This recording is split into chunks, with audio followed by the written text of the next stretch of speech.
అందరికీ నమస్కారం. తొలి ఏకాదశి శుభాకాంక్షలు తెలియజేస్తున్నాను.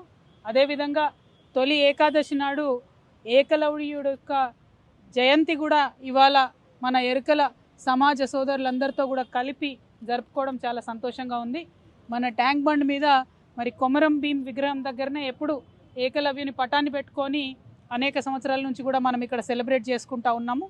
మరి ఫ్యూచర్లో ఏకలవ్యుడి విగ్రహాన్ని కూడా మరి ఏర్పాటు చేసుకునే ప్రయత్నం కూడా తప్పకుండా మనందరం కూడా చేద్దామని చెప్పి సందర్భంగా తెలియజేస్తూ, మరి ఇవాళ భారతదేశ చరిత్ర ఎక్కడ చూసినా ఇప్పటి వరకు కూడా బహుజన వర్గాలకు సంబంధించి ఏ విధంగా అణచివేత ఉందనడానికి ఏకలవ్యుని యొక్క జీవితమే ఉదాహరణ. మరి ఆనాడు గురుభక్తితో ఉండి కేవలం ఒక వ్యక్తే తన గురువుని నమ్మినా సరే ఆ వ్యక్తి కూడా తనను ముందుకు తీసుకొని పోకపోయినా కూడా చరిత్రలో నిలబడిపోయేటటువంటి త్యాగాన్ని చేసినటువంటి ఏకలవ్యుడు నిజంగా మనందరికి కూడా ఒక రకంగా ఆరాధ్య దైవం అవ్వాలి, స్ఫూర్తి ప్రదాత అవ్వాలి. ఆయనకు ఆనాడు అన్యాయం జరిగి ఉండవచ్చు గాక, కానీ ఆయన గురుభక్తిని వీడలేదు, సమాజానికి ఒక మంచి తోవని చూపించే ప్రయత్నమే చేసిండ్రు. కానీ ఇప్పుడు మనందరం కూడా ఆయన వారసులుగా, ఆయన బిడ్డలుగా మనకు అన్యాయం జరగకుండా, మన స్థానం రాజకీయంగా మనకు వచ్చే విధంగా, మన స్థానం మనకు ఆర్థికంగా వచ్చే విధంగా, ఉద్యోగ విద్యావకాశాల్లో వచ్చే విధంగా సమాజానికి పాటుపడుతూ తెలంగాణలో అందరం కూడా కలిసి ముందుకు అడుగు వేయాలని చెప్పి ఈ సందర్భంగా పిలుపునిస్తూ ఉన్నాను. దానికోసం నా వంతు ప్రయత్నంగా నేను మీ అందరినీ కలుపుకొని పోయి అనేక ఉద్యమాల్లో మనం ఇవాళ పాల్పంచుకుంటా ఉన్నాము. మీరు చెప్పినట్టుగా కేసీఆర్ గారు ఆనాడు కట్టించినటువంటి భవనం ఇవాళ కనీసం పూర్తి చేయలేని పరిస్థితులలో రాష్ట్ర ప్రభుత్వం ఉండడం చాలా దారుణం. ఏకలవ్య భవనం తప్పకుండా త్వరితగతిన పూర్తి చేయాలని ముందుగా కాంగ్రెస్ ప్రభుత్వాన్ని నేను డిమాండ్ చేస్తూ ఉన్నాను. అదేవిధంగా మరి స్కీమ్ YES అంటే ఎరుకల ఎంపవర్మెంట్ స్కీమ్ అనేటటువంటి పథకాన్ని గౌరవ పెద్దలు కేసీఆర్ గారు ఆనాడు ప్రవేశపెట్టడం జరిగింది. దాన్ని ఇప్పుడు ప్రభుత్వం కంప్లీట్గా తుంగలోకి తొక్కింది.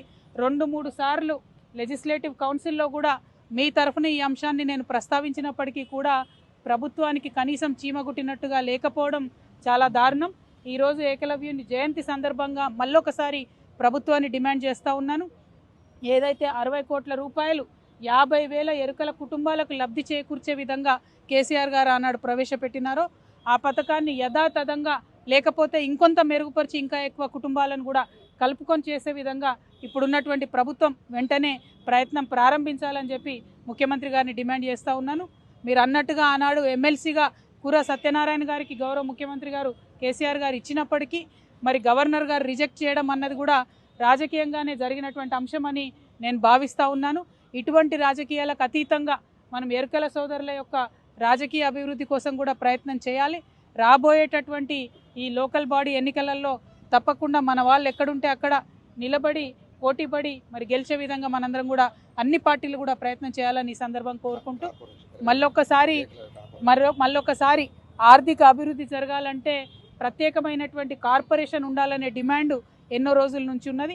ఈ విషయంగా గౌరవ ముఖ్యమంత్రి గారు రేవంత్ రెడ్డి గారు హామీ ఇచ్చి ఉన్నారు. 500 కోట్ల రూపాయలు కూడా ఇస్తామన్నారు. కాబట్టి తక్షణమే మరి ఎరుకల కార్పొరేషన్ కూడా ఏర్పాటు చేయాలని ఈ సందర్భంగా నేను డిమాండ్ చేస్తూ ఉన్నాను. తొలి ఏకాదశి శుభాకాంక్షలు తెలియజేస్తున్నాను.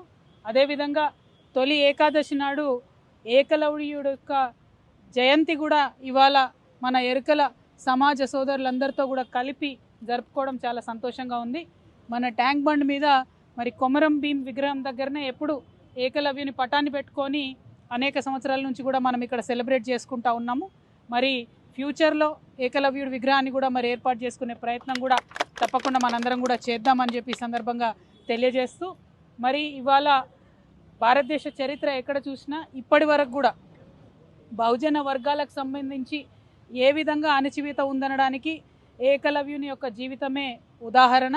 మరి ఆనాడు గురుభక్తితో ఉండి కేవలం ఒక వ్యక్తే తన గురువుని నమ్మినా సరే ఆ వ్యక్తి కూడా తనను ముందుకు తీసుకొని పోకపోయినా కూడా చరిత్రలో నిలబడిపోయేటటువంటి త్యాగాన్ని చేసినటువంటి ఏకలవ్యుడు నిజంగా మనందరికి కూడా ఒక రకంగా ఆరాధ్య దైవం అవ్వాలి, స్ఫూర్తి ప్రదాత అవ్వాలి.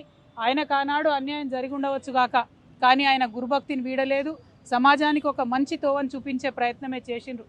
కానీ ఇప్పుడు మనందరం కూడా ఆయన వారసులుగా, ఆయన బిడ్డలుగా మనకు అన్యాయం జరగకుండా, మన స్థానం రాజకీయంగా మనకు వచ్చే విధంగా, మన స్థానం మనకు ఆర్థికంగా వచ్చే విధంగా, ఉద్యోగ విద్యావకాశాల్లో వచ్చే విధంగా సమాజానికి పాటుపడుతూ తెలంగాణలో అందరం కూడా కలిసి ముందుకు అడుగు వేయాలని చెప్పి ఈ సందర్భంగా పిలుపునిస్తూ ఉన్నాను.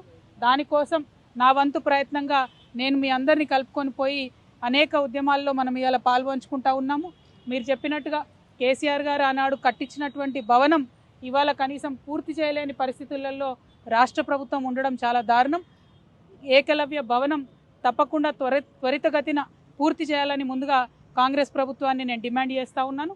అదేవిధంగా మరి ఎస్ స్కీమ్ YES అంటే ఎరుకల ఎంపవర్మెంట్ స్కీమ్ అనేటటువంటి పథకాన్ని గౌరవ పెద్దలు కేసీఆర్ గారు ఆనాడు ప్రవేశపెట్టడం జరిగింది. దాన్ని ఇప్పుడు ప్రభుత్వం కంప్లీట్గా తుంగలోకి తొక్కింది. 2-3 సార్లు లెజిస్లేటివ్ కౌన్సిల్లో కూడా మీ తరఫున ఈ అంశాన్ని నేను ప్రస్తావించినప్పటికీ కూడా ప్రభుత్వానికి కనీసం చీమగుట్టినట్టుగా లేకపోవడం చాలా దారుణం. ఈరోజు ఏకలవ్యుని జయంతి సందర్భంగా మళ్ళొకసారి ప్రభుత్వాన్ని డిమాండ్ చేస్తూ ఉన్నాను. ఏదైతే 60 కోట్ల రూపాయలు 50,000 ఎరుకల కుటుంబాలకు లబ్ధి చేకూర్చే విధంగా కేసీఆర్ గారు ఆనాడు ప్రవేశపెట్టినారో ఆ పథకాన్ని యథాతథంగా లేకపోతే ఇంకొంత మెరుగుపరిచి ఇంకా ఎక్కువ కుటుంబాలను కూడా కలుపుకొని చేసే విధంగా ఇప్పుడున్నటువంటి ప్రభుత్వం వెంటనే ప్రయత్నం ప్రారంభించాలని చెప్పి ముఖ్యమంత్రి గారిని డిమాండ్ చేస్తూ ఉన్నాను. మీరు అన్నట్టుగా ఆనాడు ఎమ్మెల్సీగా కూర సత్యనారాయణ గారికి గౌరవ ముఖ్యమంత్రి గారు కేసీఆర్ గారు ఇచ్చినప్పటికీ మరి గవర్నర్ గారు రిజెక్ట్ చేయడం అన్నది కూడా రాజకీయంగానే జరిగినటువంటి అంశమని నేను భావిస్తూ ఉన్నాను. ఇటువంటి రాజకీయాలకు అతీతంగా మనం ఎరుకల సోదరుల యొక్క రాజకీయ అభివృద్ధి కోసం కూడా ప్రయత్నం చేయాలి. రాబోయేటటువంటి ఈ లోకల్ బాడీ ఎన్నికలలో తప్పకుండా మన వాళ్ళు ఎక్కడుంటే అక్కడ నిలబడి పోటీపడి మరి గెలిచే విధంగా మనందరం కూడా అన్ని పార్టీలు కూడా ప్రయత్నం చేయాలని ఈ సందర్భం కోరుకుంటూ మళ్ళొకసారి ఆర్థిక అభివృద్ధి జరగాలంటే ప్రత్యేకమైనటువంటి కార్పొరేషన్ ఉండాలనే డిమాండ్ ఎన్నో రోజుల నుంచి ఉన్నది. ఈ విషయంగా గౌరవ ముఖ్యమంత్రి గారు రేవంత్ రెడ్డి గారు హామీ ఇచ్చి ఉన్నారు. 500 కోట్ల రూపాయలు కూడా ఇస్తామన్నారు. కాబట్టి తక్షణమే మరి ఎరుకల కార్పొరేషన్ కూడా ఏర్పాటు చేయాలని ఈ సందర్భంగా నేను డిమాండ్ చేస్తూ ఉన్నాను. Thank you. జై తెలంగాణ, జై ఏకలవ్య, జై కురు, జై Telangana. Hi friends, thank you for watching this video. ఈ వీడియో గనుక మీకు నచ్చినట్లయితే దయచేసి లైక్ చేయండి, షేర్ చేయండి. ముఖ్యంగా మా ఛానల్ 24/7 న్యూస్ టీవీని సబ్స్క్రైబ్ చేసుకోండి.